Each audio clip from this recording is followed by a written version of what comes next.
सृष्टि का प्रारंभ। सूत जी कहते हैं, प्राथमिक रचना का जो समय है वह ब्रह्म का एक दिन है और उतनी ही रात्रि है। संक्षेप से वह प्राकृतिक पदार्थों का वर्णन है। वह प्रभु दिन में सृष्टि करता है और रात्रि में प्रलय करता है।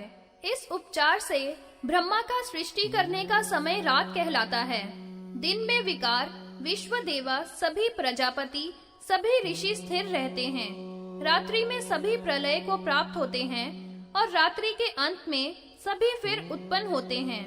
ब्रह्मा का एक दिन ही कल्प है और उसी प्रकार की रात्रि है। हे ब्राह्मणों, चारों युगों के 1000 बार बीतने पर 14 मनु होते हैं। 4000 वर्ष वाला सतयुग कहा है। उतने ही सैकड़ा तक 3, 2, 1 शतक क्रम से संध्या और संध्यांश होते हैं। संध्या की संख्या 600 है, जो संध्यांश के बिना कही गई है। अब त्रेता, द्वापर आदि युगों को कहता हूँ। 15 निमेष की एक काष्ठा होती है। मनुष्यों के नेत्रों के 30 पलक मारने के समय को कला कहते हैं। हे ब्राह्मणों, 30 कला का एक मुहूर्त होता है। 15 मुहूर्त की एक रात्रि तथा उतना ही दिन होता है। फिर पितृश्वरों के रात, दिन, महीना और विभाग कहते हैं।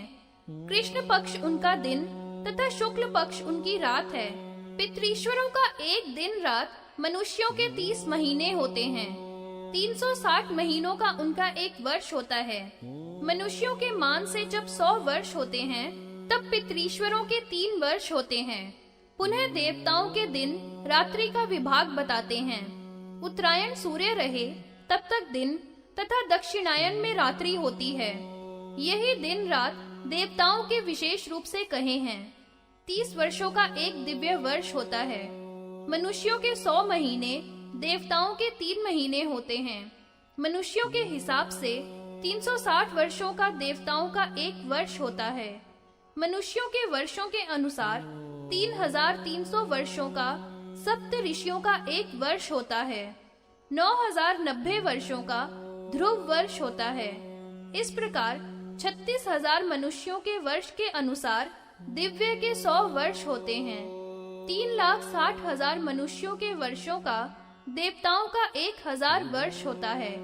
ऐसा जानने वाले विद्वान लोग कहते हैं। दिव्य वर्ष के परिमाण से ही युगों की कल्पना की गई है।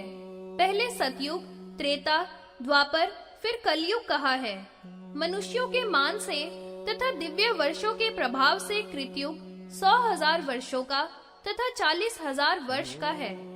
10,100 वर्ष पुरुषों की संख्या से तथा दिव्य वर्ष 80,000 वर्ष त्रेता के कहे हैं। मनुष्यों का 7 लाख तथा देवताओं के 20,000 वर्षों का द्वापर का काल कहा है तथा 100,000 3 वर्ष मनुष्यों के मत के अनुसार तथा दिव्य 60,000 वर्ष का कलयुग कहा है। इस प्रकार यह चतुर्युग का काल संध्या और संध्यांशों के बिना ही कहा गया है। हे ब्राह्मणों, चतुर्युग की संख्या कह दी। 1000 चतुर्युगी का एक कल्प होता है।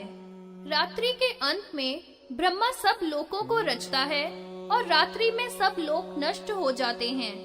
कल्प के अंत में जब प्रलय होती है तो महरलोक से जनलोक में चले जाते हैं। ब्रह्मा के 8000 वर्ष का ब्रह्म युग होता है। युग सहस्त्र दिन का होता है। उसमें सब देवों की उत्पत्ति होती है। कालात्मा ब्रह्मा के काल अनेक नाम से कहे हैं, जैसे भवोद्भव, तप, भव्य, रंभ, ऋतु, वहिन, हव्या, सचित्र, शुक, उशिक, कशिक इत्यादि अनेक नाम हैं। इस प्रकार ब्रह्मा के कल्पों आदि की संख्या कही जो करोड़ों हैं। उनके बहुत से काल बीत गया तथा बहुत सा शेष है। कल्प के अंत में सब विकार कारण में लय हो जाते हैं। शिव की आज्ञा से सब विकारों का संहार होता है। विकारों के नाश होने पर प्रधान और पुरुष दोनों रहते हैं। गुणों की समानता में प्रलय होती है और गुणों की विषमता में सृष्टि होने लगती है। आत्मा से अधिष्ठित प्रधान से अनेक कल्प तथा अनेक ब्रह्मा उत्पन्न होते हैं और विष्णु भी असंख्यात उत्पन्न होते हैं और महेश्वर शिव तो एक ही रहता है। ब्रह्मा का द्वितीय परार्थ जब तक दिन है तब तक सृष्टि है रात्रि होने पर सब नाश को प्राप्त होंगे। भू, भुवः, स्वः, मह ऊपर के लोक हैं। स्थावर, जंगम लय होने पर ब्रह्मा जल के भीतर सोता है, तब उसको नारायण कहा जाता है। रात्रि के अंत में वह जागता है, तब सर्वत्र शून्य देखता है और तभी वह सृष्टि रचने की इच्छा करता है। जल में डूबी हुई पृथ्वी को भगवान वाराह रूप धारण करके उसका उद्धार करते हैं। नदी, नद, समुद्र आदि पूर्ववत स्थापित करते हैं।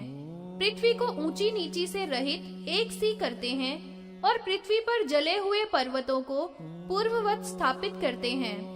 भू आदि चारों लोकों को रचने के लिए सृष्टा पुनः अपनी मति करता है।